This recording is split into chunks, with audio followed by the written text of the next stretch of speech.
I've got another video coming up tomorrow that you might find interesting, because we have had a few people comment on this particular subject, and it's powdery mildew. It's something that you get a lot of on plants like cucumbers, squash, melons and courgettes, and it does spread quite quickly, but it's not to be confused with downy mildew. That's something different altogether. So I'll make this video tomorrow and I'll explain the difference between downy mildew and powdery mildew. And we've also got some homemade treatments that you can put together from things you've probably already got in your kitchen cupboard, and that's to treat powdery mildew.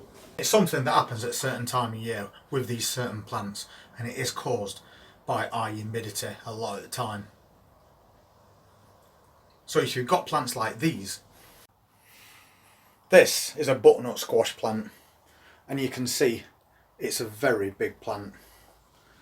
A lot bigger than when you probably last saw it, because it's now decided it wants to start climbing even higher.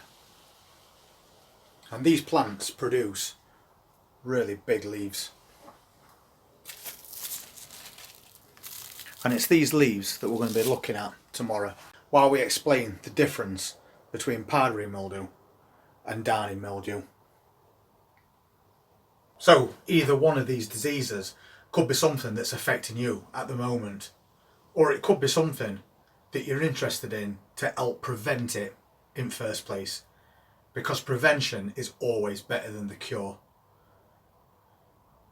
So if that's something you're interested in seeing, hit that subscribe button, press that notifications bell, and then check back here at some point tomorrow and we'll discuss both of these problems in a lot more detail. Take care.